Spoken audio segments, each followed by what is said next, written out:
Olá pessoal, eu sou a Lara e nós vamos resolver um exercício dos números irracionais. Vamos saber um pouquinho da teoria para depois resolvê-lo. Mas ele basicamente fala que os números a seguir, a gente pode afirmar que todos são irracionais, menos um. E também vamos ter que representar os números irracionais na reta numérica, apenas os irracionais.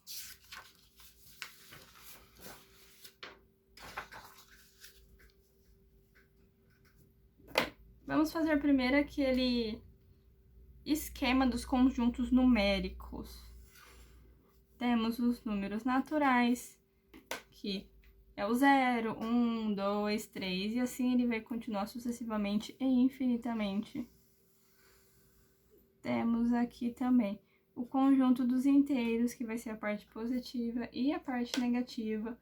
Menos 2, menos 1, 0, 1, 2. E ele vai ser infinito para ambos os lados, da parte negativa e a parte positiva. O conjunto dos racionais, que são aqueles que podem ser expressos na forma de um quociente. Ou seja, um quociente é uma fração. Como, por exemplo, meio é um número racional. Temos aqui os irracionais, que vamos falar com um pouquinho mais de detalhe dele daqui a pouquinho. E os números reais, que abrangem todos esses outros conjuntos. Os números irracionais, esse daqui, eles têm algumas características,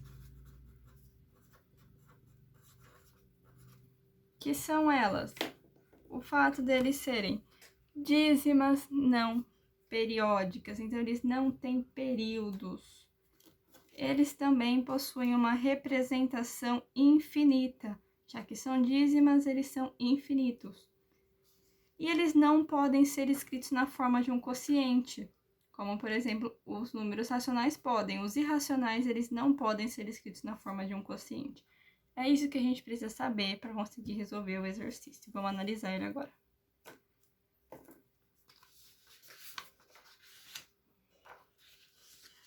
Aqui. Lembrando, então, a gente tem que verificar se eles são irracionais. O que não for, a gente vai assinalar. Vamos ver, a letra A tem o número 5,71, 72, 34, 58. Ele não tem períodos, a gente não consegue escrever ele na forma de um quociente, e ele tem uma representação finita, essas reticências aqui. Então, ele é um número irracional. Vamos ver o π. O π nós conhecemos como 3,14, mas ele não é só isso. Ele é o 3,14, 15, 92, 65, e ele continua infinitamente. Esse 3,33, eu tenho repetição de 3, 3, 3, 3, 3, 3. Então, ele não é irracional, que é o que a gente está estudando. Então, aqui a gente pode colocar que ele não é racional. Irracional. Aqui não colocamos, ele é um número irracional. Por que esse 3,33 ele não é irracional? Porque a gente pode escrever ele na forma de um quociente, 10 sobre 3. Essa fração representa o número 3,33. 3,33, 3, 3, 3. Então, ele faz parte dos racionais.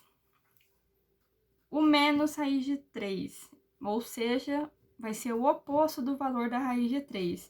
A raiz de 3, se a gente colocar na calculadora, por exemplo, a gente vai ter um valor aproximado de 1,73, 20, 50, 80 e vai continuar.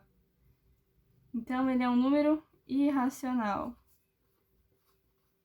Porém, oposto, então, menos 1,73, 20, 50, 8.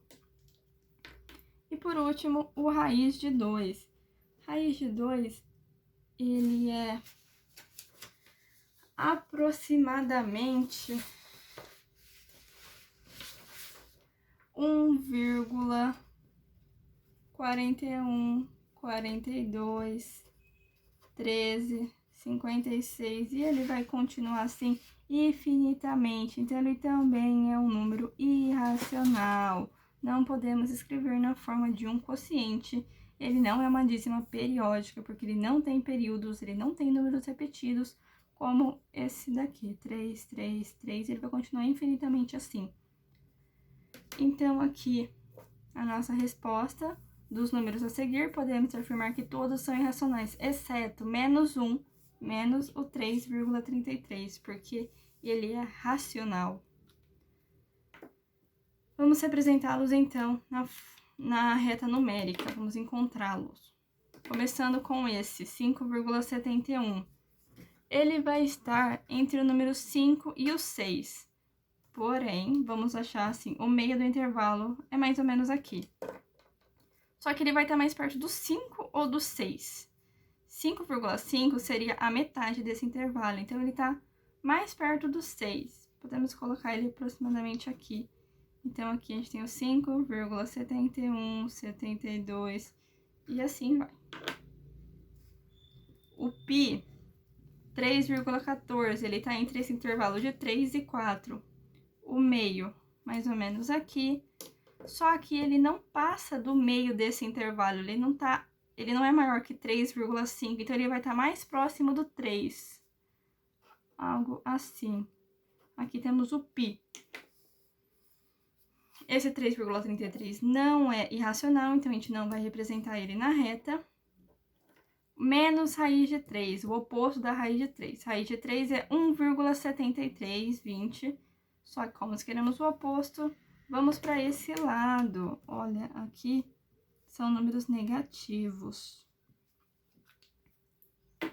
Então, vai estar entre o intervalo de 1 e 2. O meio do intervalo vai estar mais perto do 2, porque ele já passou de 1,5, que seria a metade desse intervalo. Então, ele vai estar algo assim, oposto da raiz de 3, ou menos raiz de 3. E o amarelo, que vai ser a raiz de 2, que é 1,41. Então, vai estar nesse intervalo entre 1 e 2. O meio do intervalo, aproximadamente aqui, 1,41.